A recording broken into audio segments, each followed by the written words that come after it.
Olá, pessoal, sejam bem-vindos ao canal Ciência da Climatização.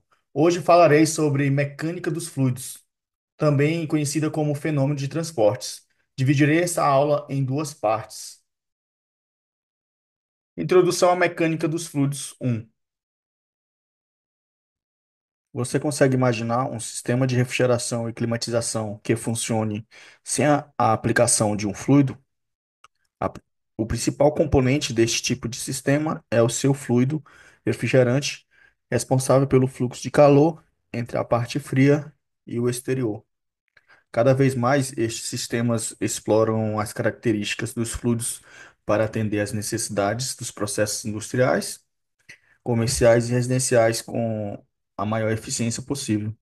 Assim, é indispensável conhecer primeiramente a natureza dos fluidos, seus conceitos fundamentais e as características que os diferenciam entre si e de outros estados físicos da matéria.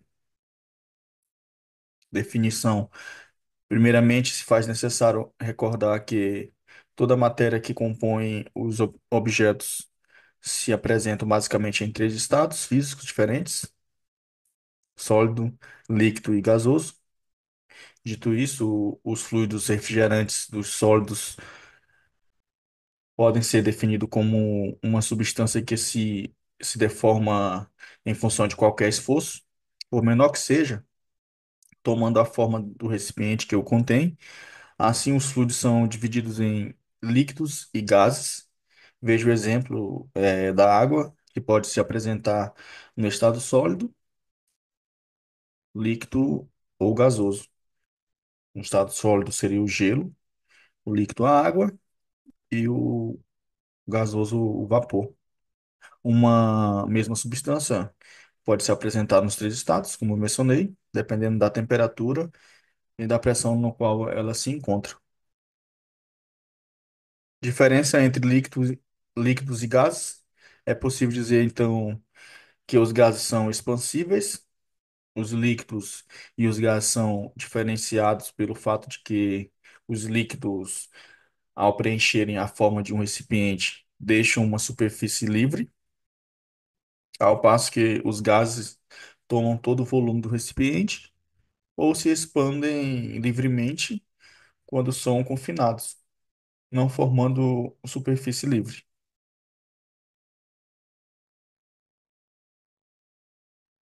Temos aí o estado, a forma e o volume. No estado, o sólido tem uma forma definida e um volume definido. No líquido, a gente tem uma forma definida e um volume definido. E no estado gasoso, a gente tem uma forma indefinida e um volume indefinido. A diferença de forma e volume entre três estados físicos, tá?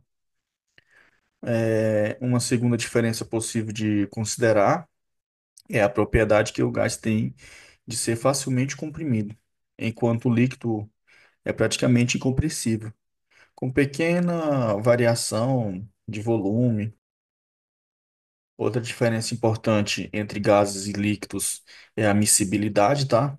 Ou seja, é a capacidade que substâncias distintas que estejam no mesmo estado físico têm de se misturar, formando uma mistura homogênea, tá?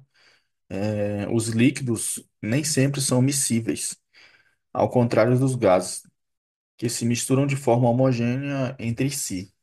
Um exemplo comum ocorre entre a água e o óleo, tá?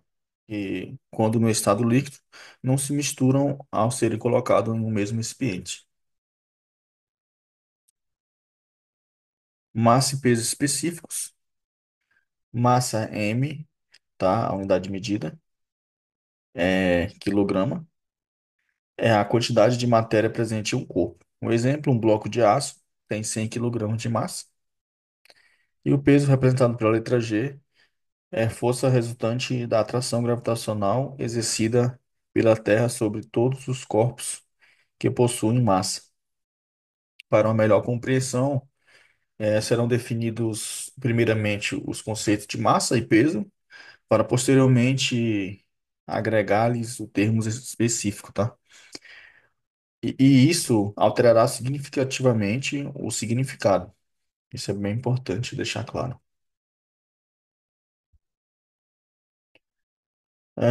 O bloco de aço tem 981 newton de peso, considerando que a gravidade na Terra é 9,81 metros por segundo ao quadrado.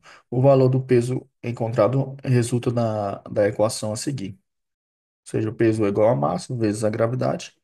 A unidade de medida de massa é quilograma, vezes metros, dividido por segundo ao quadrado, ou simplesmente newton, tá?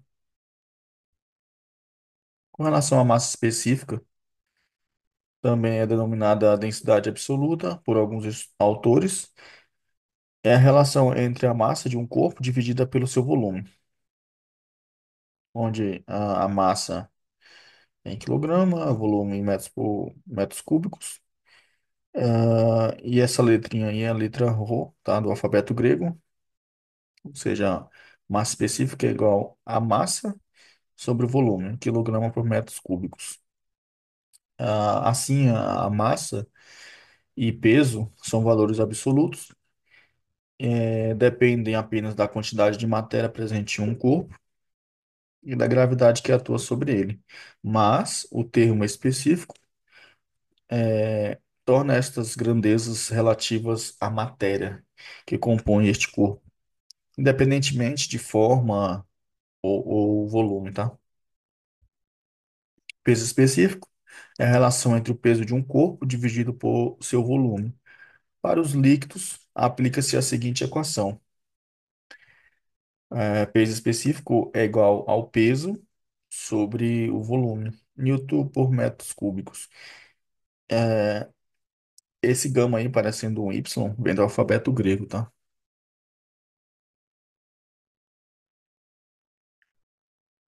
No caso dos gases, tem-se peso específico é igual à pressão absoluta dividido pela constante, cujo valor depende do tipo de gás, tá? Por exemplo, o ar, eu iria utilizar 287 metros quadrados por segundo ao quadrado vezes Kelvin. Se fosse um fluido no estado líquido, teria outro valor, tá? Temperatura absoluta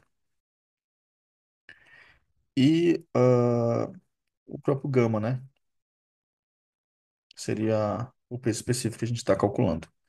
Tá, essa pressão absoluta é o somatório da pressão manométrica, tá? A pressão que está sendo medida ali através de um manômetro, mais a pressão atmosférica, tá?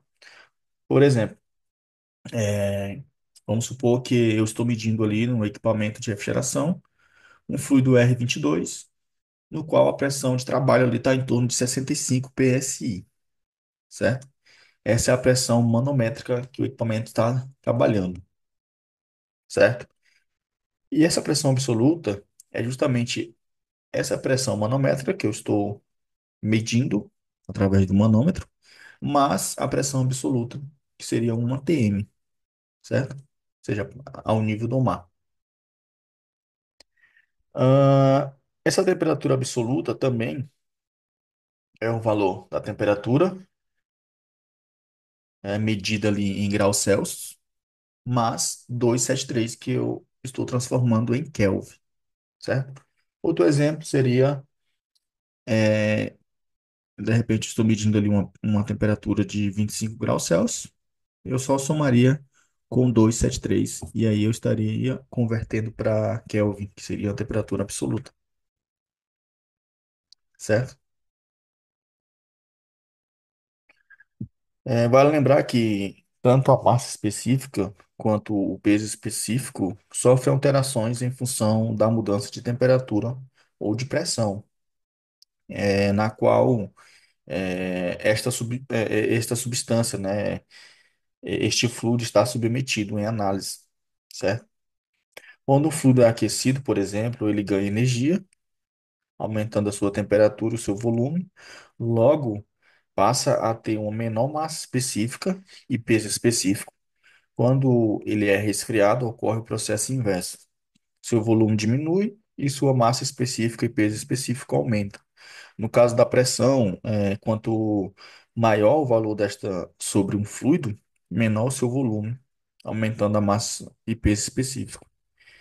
E Quanto menor a pressão exercida, mais, quanto menor a sua pressão, ou seja, quanto menor eu tenho uma pressão sendo exercida ali naquele fluido, maior é seu volume, diminuindo a massa específica e o seu peso específico. Em ambos os casos, tá? Os gases apresentam variações mais significativas, que as apresentadas pelos líquidos. Densidade relativa representada pela letra D. Assim, quando uma substância indicar densidade 3, por exemplo, significa que há uma massa específica 3 vezes maior que a da água, ou 3.000 kg por metros cúbicos. No caso dos gases, utiliza-se o ar como massa específica de referência, que corresponde a 1,2928 kg por metros cúbicos, permanecendo a mesma forma de cálculo, certo? Densidade relativa é igual à massa específica da substância em análise, certo? Sobre a massa específica da água, que é igual a 1.000 kg por metros cúbicos, certo? Essa substância em análise diz respeito, sei lá, o mercúrio, que tipo de fluido que eu estou analisando, certo? Densidade relativa, como o próprio nome sugere, é a relação entre a massa específica de uma substância qualquer, certo? Como eu disse, um exemplo do próprio mercúrio, e a massa específica de uma substância de referência, geralmente a água. A gente utiliza como referência. E trata de uma grandeza adimensional devido ao quociente de duas grandezas iguais, tá? Temos aqui a pressão de vapor. Observe que ao abrir um frasco de determinada substância, um perfume ou produto de limpeza, por exemplo, logo se percebe o seu aroma. Isso ocorre porque, em qualquer temperatura, as moléculas de um fluido sempre estarão em movimento, a ponto de que algumas delas conseguem se desprender da fase líquida, tornando-se vapor. Este fenômeno é chamado de vaporização ou pressão de vapor. Velocidade. Velocidade é a taxa de deslocamento por unidade de tempo de um corpo ou fluido através de dois pontos. Velocidade é igual à distância percorrida em metros, tá? Em função do tempo, para percorrer a distâncias medidas. E a unidade de medida é metros por segundo. Vazão em volume. A vazão em volume, QV, é determinada pela taxa de escoamento de um fluido por meio de uma determinada seção transversal, fechada ou aberta, que pode ser um canal, um tubo ou um rio. A vazão em volume é igual o volume sobre o tempo. A unidade de medida é metros ao cubo, metros cúbicos, perdão, sobre segundo, tá? Volume metros cúbicos e tempo por segundo, certo? Também pode ser determinada pelo produto da velocidade de escoamento do fluido pela área da seção transversal pela qual escoa. Vazão em volume é igual à velocidade vezes a área da seção transversal em metros cúbicos por segundo, tá? Temos também a vazão em massa. A vazão em massa, QM, também é a taxa de escoamento de um fluido em uma determinada seção transversal, porém, neste caso, desconsiderando o seu volume. A vazão em massa é igual a massa em função do tempo, tá?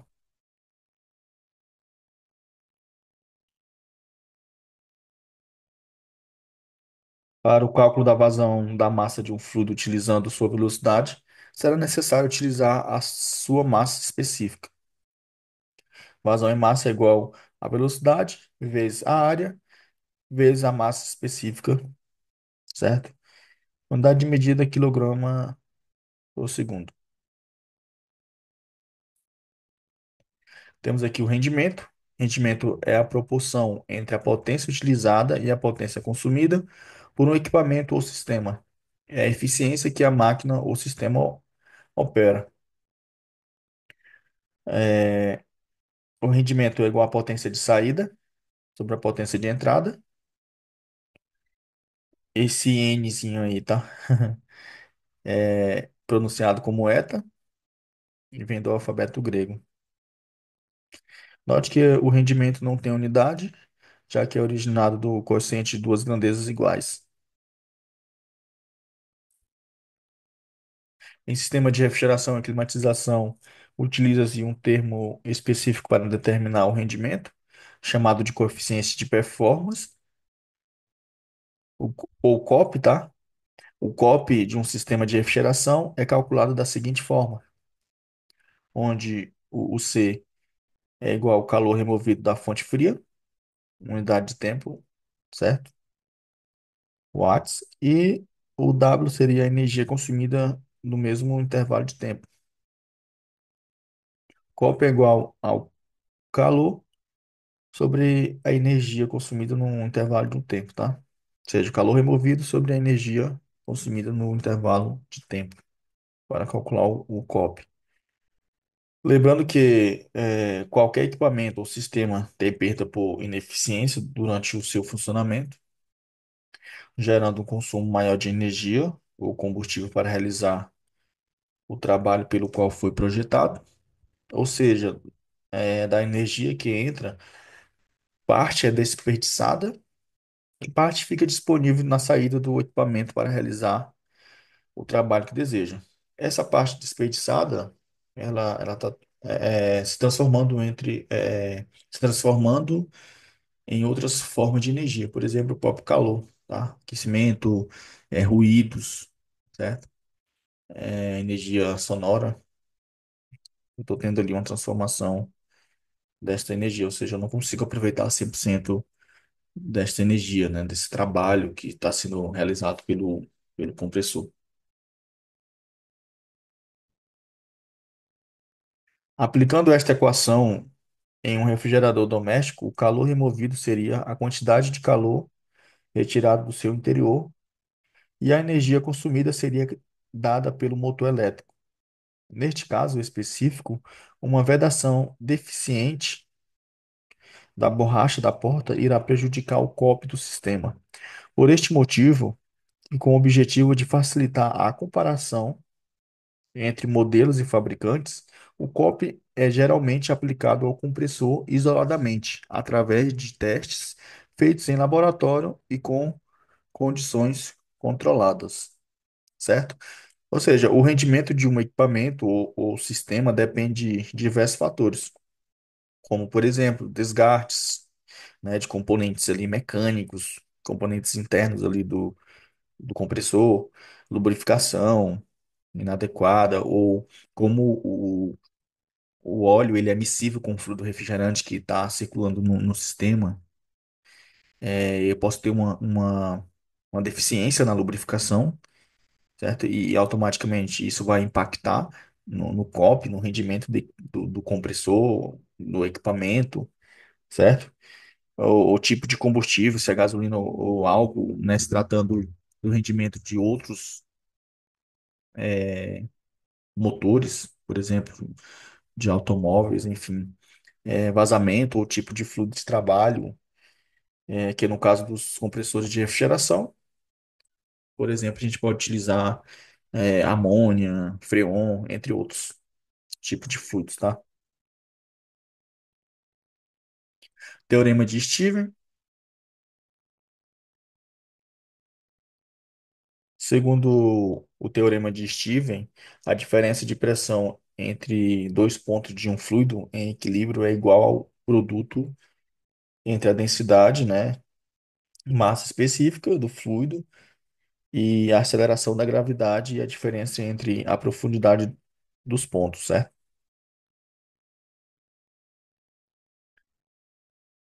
Onde a variação de pressão é igual à massa específica do fluido, vezes a aceleração da gravidade, vezes a variação da diferença de cota, certo? Entre os pontos HM e HN.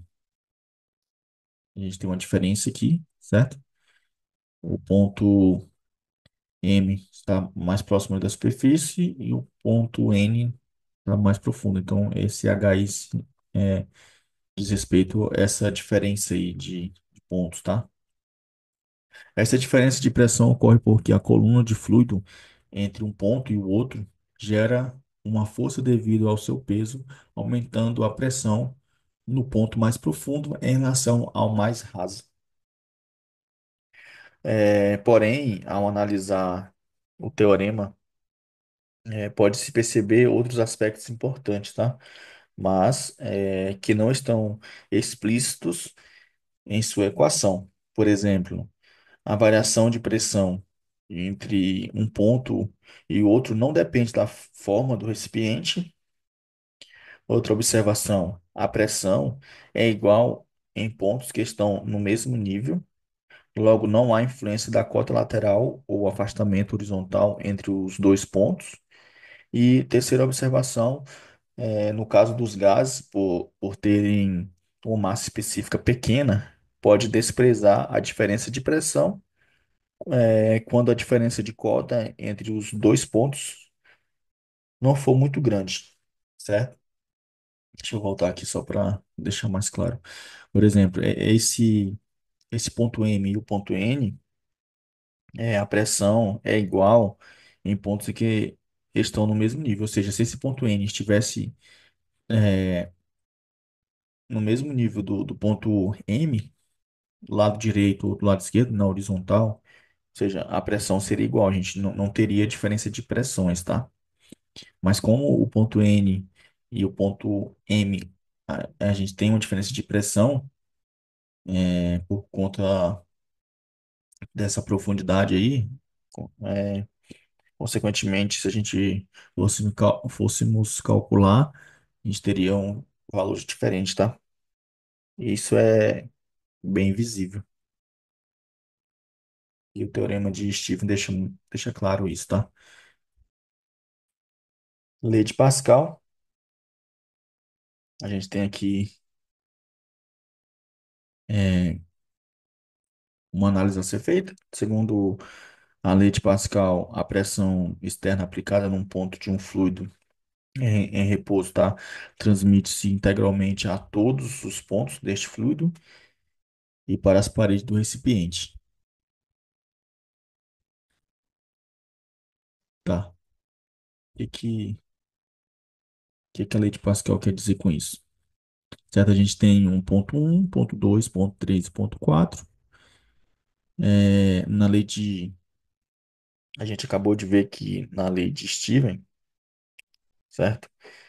Ah, a pressão é igual em pontos em que estão no mesmo nível, só que a gente tem quatro pontos em diferentes níveis, tá?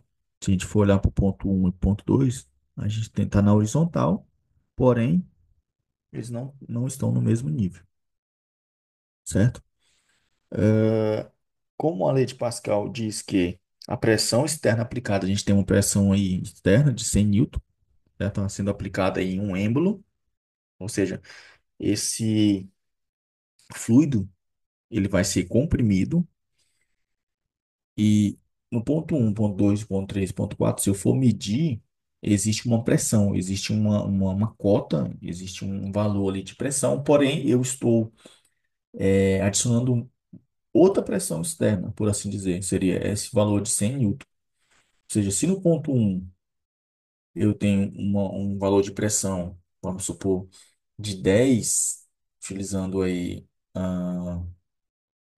10 newton, por exemplo, irá se somar com essa pressão externa que eu estou inserindo, por assim dizer, um valor de pressão de 100 newton. Então, esse ponto um sofrerá uma pressão de 100 newton mais os 10, ou seja, estará com um valor de 110 newton.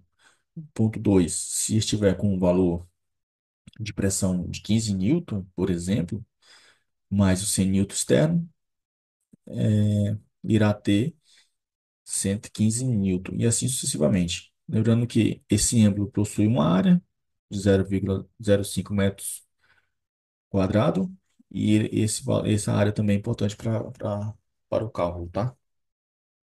Então, isso que a lei de Pascal nos diz. Então, olha só para ficar mais claro. Então, a força F de 100 newton aplicada pelo êmbolo com área irá gerar um acréscimo de pressão, ou seja, irá ter uma variação de pressão, pressão inicial e pressão final, igual para os pontos 1, 2, 3 e 4. Isto não significa que estes pontos têm a mesma pressão, pois, como explicado pelo teorema de Stevens, a diferença de cota entre eles não permite. E a fórmula para calcular seria a variação da pressão é igual a força sobre a área. E a unidade de medida é em Pascal, tá? Temos a viscosidade dos fluidos. A viscosidade é representada pela letra grega μ e é variável em função da temperatura do fluido, já que, com o aumento desta, aumenta também a distância entre as moléculas de um fluido, reduzindo assim a quantidade de choques entre elas e, por consequência, seu atrito ou viscosidade. Viscosidade, resumidamente, é o grau de atrito interno gerado pelo choque entre as moléculas de um fluido em movimento, determinando a resistência do fluido em relação a uma força de cisalhamento ou escoamento, por assim dizer, tá? Ou seja, todo fluido ele possui essa resistência, né? Se o fluido vai escoar em um conduto, certo? Ele possui uma resistência ali, a resistência do, chamamos de atrito, né? Entre o fluido e a superfície de contato, né, o conduto ali, e sem falar nos choques que ocorrem ali entre as moléculas por conta desse escoamento. O fluido em si ele já tem, né, um certo movimento. No caso dos fluidos, existem tabelas indicando os valores de viscosidade. Além disso, existe um equipamento destinado para medir este atributo, denominado viscosímetro. O viscosímetro é justamente para medir a viscosidade do fluido, se o fluido é mais viscoso, se o fluido é menos viscoso, se ele né, estão perdendo suas características, né? Enfim, em decorrência do trabalho, por exemplo, o compressor de um sistema de refrigeração e climatização, aquele óleo ali, com o tempo ele vai perdendo as suas propriedades, suas características, ele vai deixando de lubrificar, né?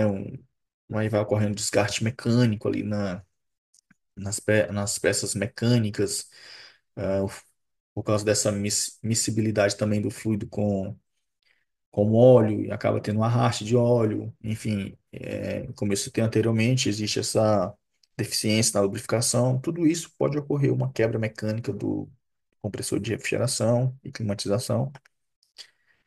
Ah, né? É uma análise, existe análise que a gente faz em campo, do óleo, do compressor, existe trocas, né, periódicas. Tudo isso são análises que a gente faz em campo para garantir a vida útil do compressor, certo? Viscosidade absoluta ou dinâmica. Define-se viscosidade como a propriedade que determina o grau de resistência do fluido à força de cisalhamento, ou seja, sua deformação. Os fluidos que seguem esta lei são chamados de newtonianos, líquidos e gases. O valor da viscosidade dinâmica varia de fluido para fluido e, para um fluido em particular, esta viscosidade depende da temperatura. Os gases e os líquidos possuem comportamentos semelhantes com relação ao aumento da temperatura, conforme tabela abaixo.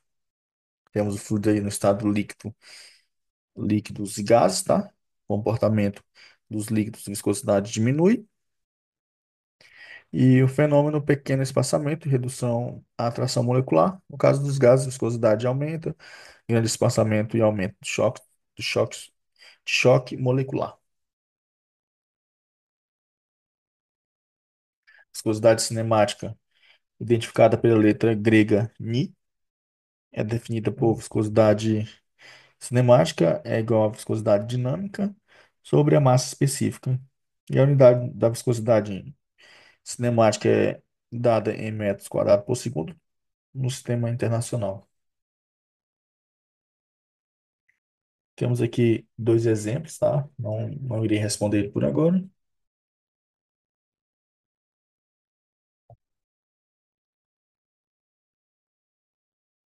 Tratando da compressibilidade, é a propriedade que um fluido tem de reduzir o seu volume sobre a ação de pressões externas, ou seja, o aumento da pressão corresponde a uma diminuição do volume e ao aumento da massa específica. dV é a variação volumétrica, seria o volume final menos o volume inicial, é igual ao coeficiente de compressibilidade, certo? É o volume inicial vezes o volume inicial vezes a variação de pressão, também pressão final menos a pressão inicial. A análise da compressibilidade dos gases segue a equação geral dos gases perfeitos. PV é igual a nRT, pressão vezes volume é igual ao peso, a constante dos gases, R, e a temperatura absoluta, tá? Temperatura em Kelvin. 273 mais a temperatura em graus Celsius. Se em condições isobáricas, pressão é igual a pressão 2, V1 é igual a T1, que é igual a V2 sobre T2. Volume 1, volume 2, temperatura 1, temperatura 2. Se em condições isovolumétricas, volume 1 é igual a volume 2, pressão 1 sobre pressão temperatura 1 é igual a pressão 2 sobre temperatura 2. Para uma massa de gás sujeita a condições diferentes, P1 vezes V1 sobre T1 é igual a P2 vezes T2, P2 vezes V2 sobre T2 é igual a N vezes R, é igual a constante. Se em condições isotérmicas, T1 sobre T2, P1 vezes V1, que é igual a P2 vezes V2. Temos aqui a elasticidade, é a propriedade que um fluido tem de aumentar o seu volume quando diminui a ação de pressões externas, ou seja, é o inverso da compressibilidade que acabamos de ver. dV é a variação de volume, certo? A variação volumétrica ali, que seria o volume final menos o volume inicial, que é igual a menos 1 sobre E, esse aí é o modo de elasticidade volumétrica, vezes o volume inicial, multiplicado pela variação de pressão, pressão final, menos a pressão inicial. Escoamento de um fluido durante o escoamento de um fluido, as várias camadas se deslocam com velocidades diferentes, sendo a velocidade igual a zero nas paredes do conduto, tem uma certa aderência ali, e máxima na parte central. Sei que ficou claro aí, tá? Por causa da resistência ali do escoamento, do atrito, e a gente tem uma velocidade igual a zero ali nas paredes do conduto, certo? E com isso surgem dois tipos de atrito. Seria o atrito interno, resistência ao deslocamento mútuo das partículas do fluido, e o atrito externo, que seria uma resistência ao deslizamento do fluido ao longo da superfície sólida. E é isso. Espero que tenha gostado. Deixe seu gostei, compartilhe com os colegas. Se inscreva no canal. Te vejo na próxima aula, onde irei continuar esta matéria, fenômeno de transporte, mais conhecida como mecânica dos fluidos. Valeu!